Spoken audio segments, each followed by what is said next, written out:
This movie is insane.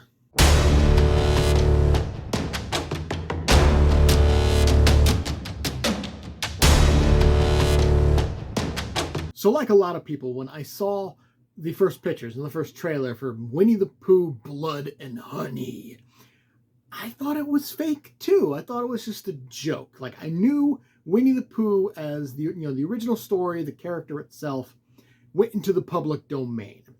Disney still has their version, but Winnie the Pooh as a character is now free to do whatever anybody wants to do with him.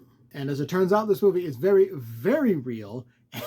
And thankfully, my local theater, through Fathom Events, got it. So the general story of Blood and Honey is Christopher Robin grows up, goes to college, and he leaves Pooh, Piglet, Eeyore, Owl, and I think there was another one, alone in the 100-acre woods to fend for themselves. And they, of course, go back to their animal instincts and ultimately kind of cannibalize each other. Well, it's not really cannibalism because they're not the same animal, so I guess they just kind of became wild animals again. And as we see from the trailers, the only two survivors are Pooh and Piglet. And to explain how they are basically the size of humans, they're hybrids. They're animal-human hybrids. It's not explained why they exist, but they exist. And also from the trailer, we find out Christopher Robin goes back to the 100-acre woods, and that's kind of where the plot gets going. This movie is absolutely ridiculous. It is fucked up.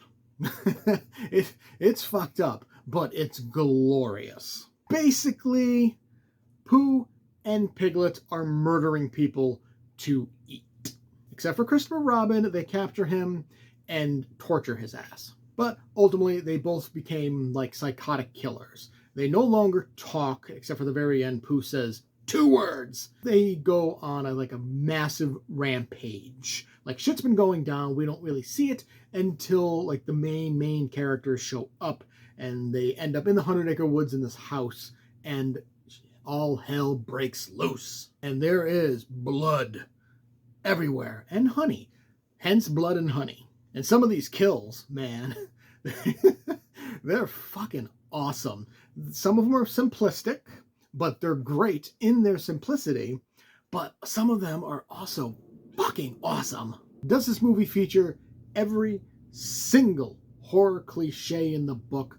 Absolutely. 10 times over. This movie is basically a giant cliche. Characters are stupid. They run after the villain. There's no cell phone service. Actually, no. There's no cell phone service. As a rule for the weekend, they put their phones away. So that changes. That's a little different. But still, no cell phone. The filmmaking, very simplistic, but it's an indie film, so it's not entirely, it's not really bad.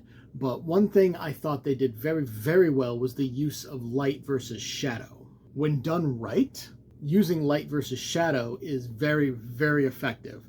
And I think this movie does it very well. It's super effective, actually. A lot of the best shots in this movie are light versus shadow shots. At the end of the day, is this a good movie? Not really.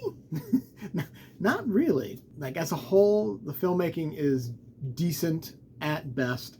The acting is bad. The writing is atrocious. Like, at one point, when they show up to attack these group of women, all women, no men, when they show up to it, start attacking this group of women, these friends, at some point, somebody writes in blood on windows, "Get out." And one of the characters says, "It was written by one of them." No shit, Sherlock. What this movie lacks in acting ability and good writing, it makes up for in its light versus shadow filmmaking style, and its overall fun. It's fucked up fun, but it's fun. Just sitting there watching characters I grew up with just brutally murdering people. Like it like messes with your head a little bit. But at the same time, like these kills are just awesome. And in James Bond fashion, at the very end of the credits, there's no after credits scene, but it says Winnie the Pooh will return. So we are getting a sequel.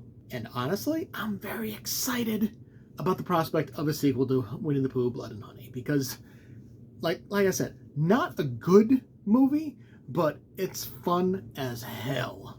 Now as for the grade, if we're talking about the movie as a whole, you know, writing, acting, overall filmmaking, it's maybe a D, and it's only a D because of the effects, which I didn't really mention, but the effects for the kills were fantastic because of the effects and the light versus shadow. But in terms of being a fun movie and the awesome kills, it is an A. So I'm kind of going to go in the middle here. I'm going to give Winnie the Pooh, Blood and Honey, I'm going to give it a B-.